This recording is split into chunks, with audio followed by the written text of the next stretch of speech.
Muy buenos días, estimado profesor, compañeros todos. El día de hoy vamos a realizar una breve explicación de lo que fue la evolución de la arquitectura en la historia del mundo y diferentes culturas eh, dentro del planeta. Aquí podemos observar la relación de los integrantes que conforman el equipo y para ese caso vamos a citar al Reinaldo Ledcar, que nos menciona lo siguiente: sucede que muchas veces el exceso de realismo impide imaginar otras soluciones que no sean las inmediatas impuestas por las necesidades urgentes. Prisioneros de una cotidianidad agobiante, descartamos con excesiva facilidad la utopía.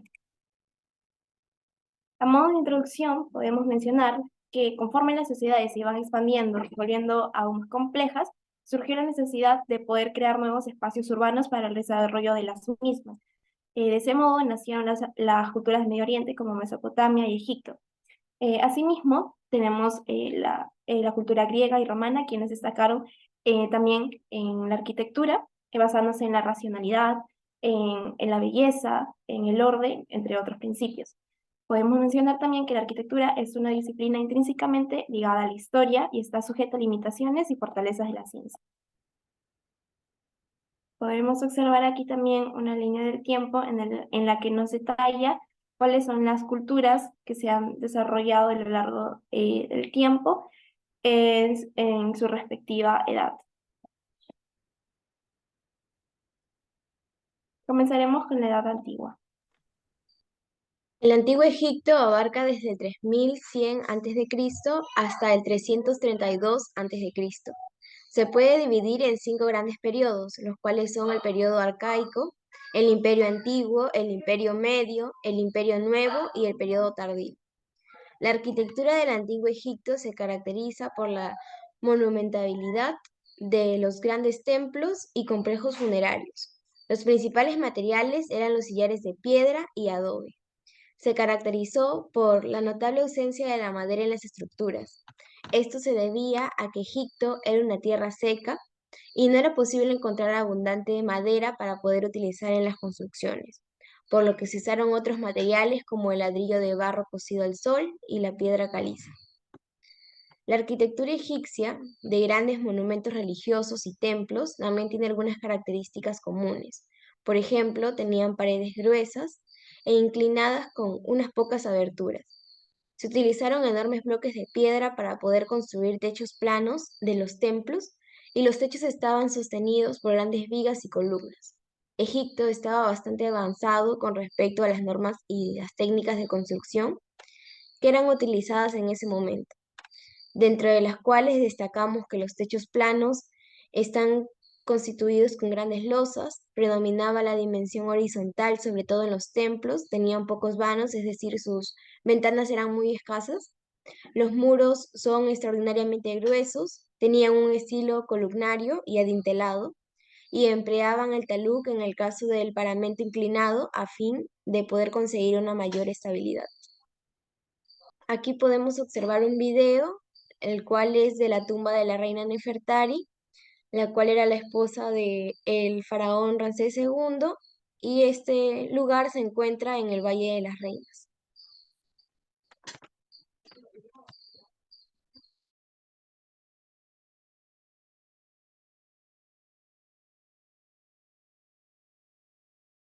Continuamos con la arquitectura mesopotámica. La historia continúa en el siglo 7 a.C. en Mesopotamia, lo que hoy conocemos como Irán e Irak. Con esta arquitectura se puede apreciar la invención de los elementos tales como el planeamiento urbanístico, las casas con patio y las pirámides escalonadas. Como primer punto tenemos el urbanismo, ya que inicialmente dentro de la arquitectura y el centro urbano de Mesopotamia tenían un trazado irregular y se construían alrededor de los templos, por lo que después el trazado adquirió una forma más cuadriculada. Entre los materiales empleados, los mesopotámicos construían sin mortero y cuando un edificio ya no era seguro, cumplía con su tarea, se derribaba. También utilizaron muy poco la piedra y la madera. El suelo se encontraba arcilloso y esto lo llevó a utilizar el barro como principal material constructivo. Inventaron los ladrillos de arcilla pura. Estos eran unidos con cal o asfalto y para la cubierta sustituyeron el sistema adintelado egipcio por la bóveda formada de arcos de medio punto contiguos. Entre los sistemas de construcción empleados tenemos el sistema abovedado y adintelado. En el abovedado utilizaron arcos y bóvedas que construían sin cimbra, rellenando el espacio entre los muros de adobe hasta la bóveda estuviera terminada. Y en el sistema adintelado se construía la estructura basándose en las principales construcciones. Tenemos a los templos, sigurat, palacios, casas colmenas y casas patio. Una construcción, y el cual es la típica construcción religiosa botánica con una forma similar al de una pirámide, pero sin una punta. Se encontraba dentro del recinto de la ciudad y su forma se debe al deseo de la aproximación del templo al cielo. Como último punto tenemos la arquitectura mesopotámica en la actualidad, en donde se da a conocer los bocetos de Le Corbusier, los cuales fueron expuestos en Sumeria y el paradigma moderno, y son un ejemplo típico del uso de las formas mesopotámicas en la cultura visual y arquitectónica occidental moderna. A continuación vamos a ver un video sobre el Sigurat de Temenanqui, que fue una obra.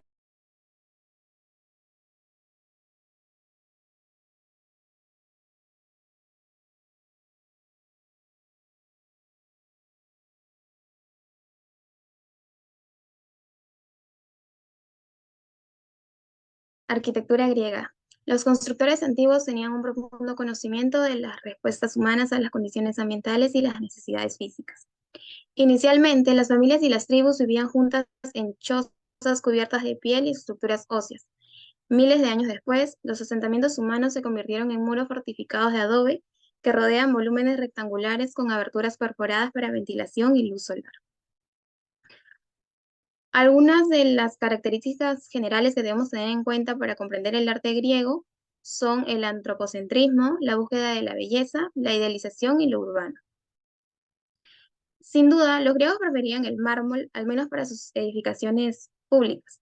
Al principio, sin embargo, se utilizó la madera no solo para elementos arquitectónicos básicos como las columnas, sino también para los propios edificios. La evolución de la arquitectura griega se dio con el periodo arcaico, siguiéndole la época de Pericles y finalmente el periodo helenístico. Siguiente.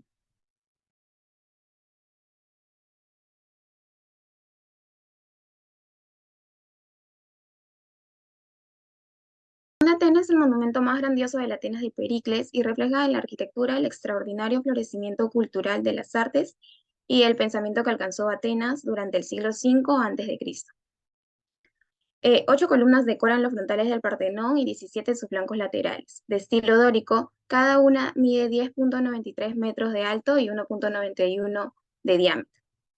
El templo se construyó casi completamente con mármol pentélico blanco y sus arquitectos fueron Itino y Calícrates.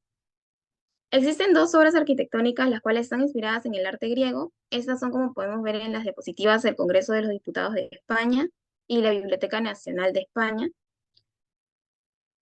Bueno, continuamos con la arquitectura romana. La historia se abarca desde el año 509 a.C. hasta aproximadamente el siglo V después de Cristo. La arquitectura de la antigua Roma es probablemente uno de los testimonios más significativos de la cultura romana. En los materiales podemos abarcar que están las piedras, el hormigón que era bien desarrollado y el mármol que en ese entonces era muy caro, en donde la idea detrás del mosaico fue como un tipo de decoración de las colorías de las virutas de las piedras insertadas en cemento. Luego les hablaré sobre sus características, en donde fueron de gran variedad de materiales.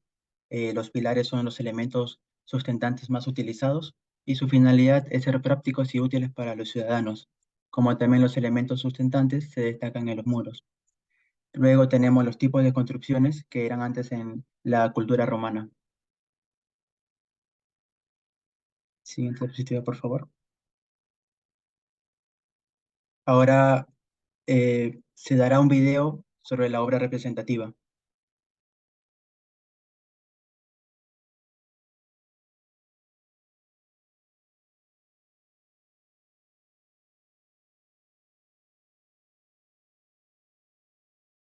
La historia del Imperio Romano fue construida en el siglo I, entre los años 70 y 80 después de Cristo, ubicada en la ciudad de Roma, Italia. en la cual el Coliseo fue un regalo del emperador Vespasiano al pueblo, quien fue su primer emperador de la dinastía Vespasiana. Hizo construir un coliseo sobre la laguna artificial y sepultó la mayor parte del palacio de Nerón. En sus materiales están los bloques de travertino, la barra de metal, la madera y el cal y arena volcánica, que era más conocido en aquel entonces como el opus significum, que en la actualidad se le conoce como hormigón. También tenemos su parte exterior, que era en el primer piso, segundo piso, tercero hasta el cuarto piso.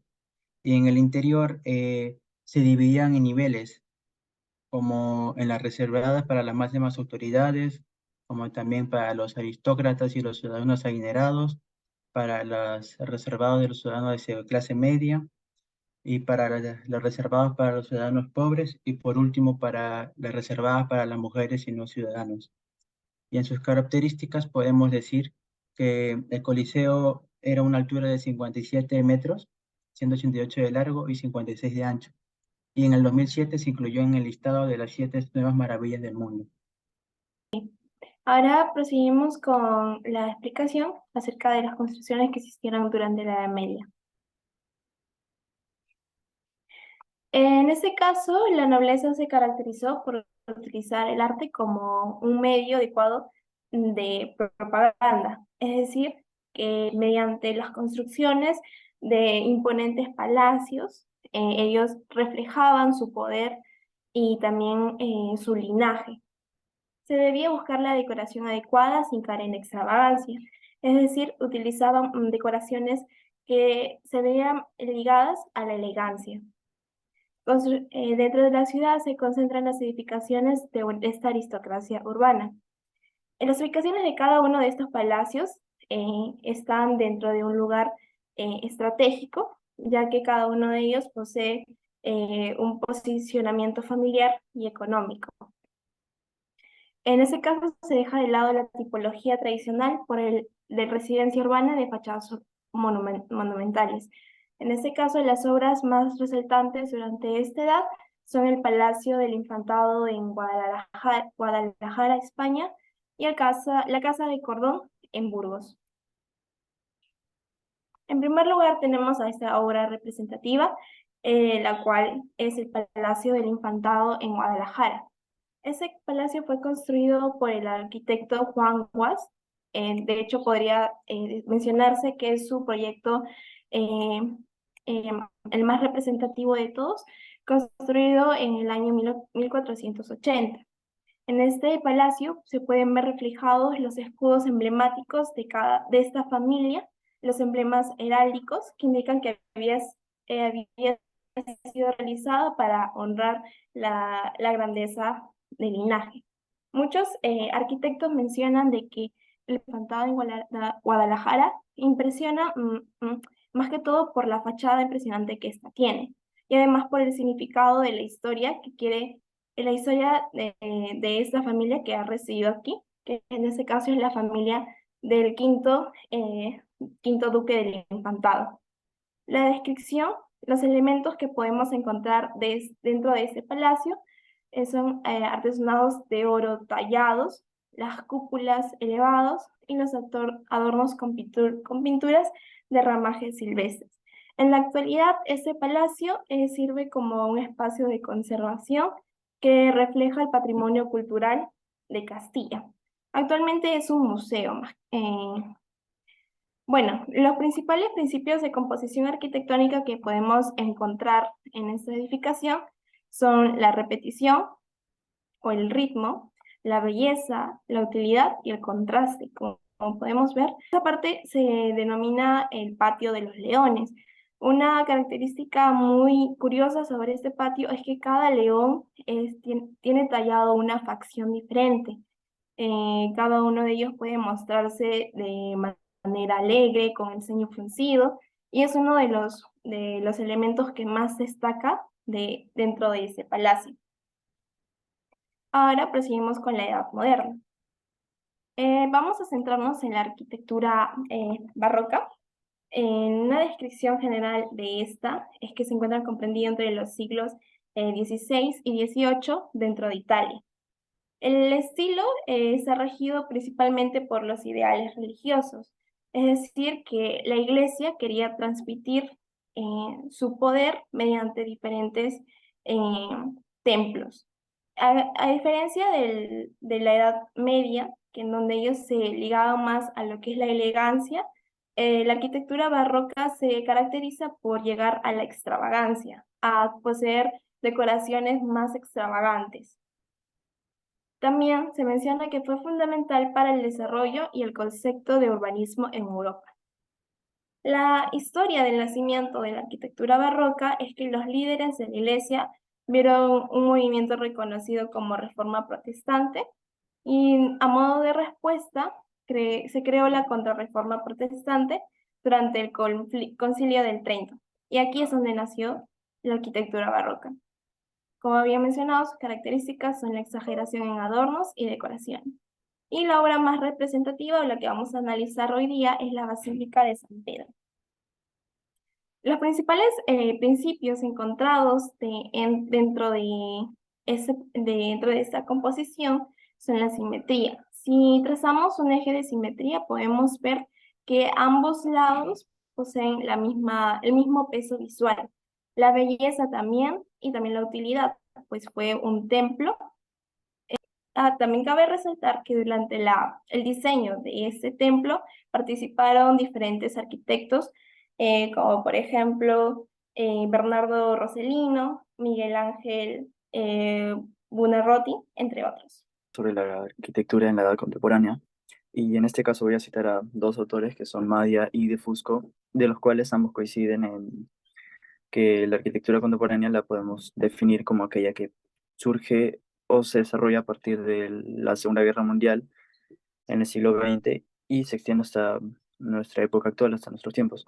La historia de la arquitectura contemporánea, según De Fusco, nos destaca sobre la importancia de la arquitectura moderna, especialmente en Europa y Estados Unidos en el siglo XVII y XVIII, como antecedente de la arquitectura contemporánea.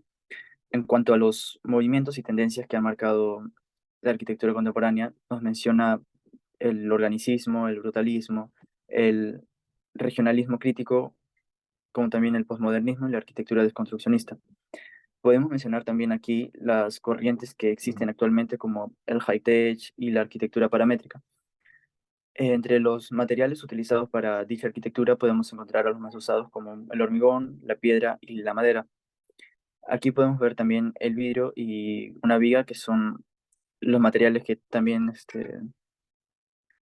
se usan actualmente para diferentes construcciones, como el Museo de la Memoria, que es el que podemos ver en la parte inferior derecha, también el Ministerio de Pesquería, el Banco Central de la Reserva.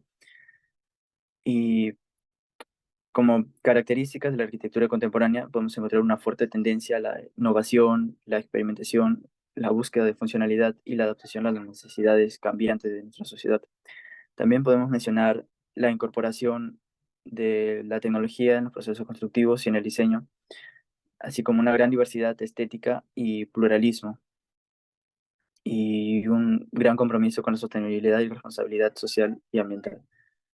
En conclusión, podemos decir que la arquitectura contemporánea se ha desarrollado como una respuesta a los cambios sociales, culturales y tecnológicos del mundo actual, y se ha caracterizado por la innovación, la experimentación y la diversidad estética, ya que se especializa en combinar elementos naturales con elementos construidos artificialmente.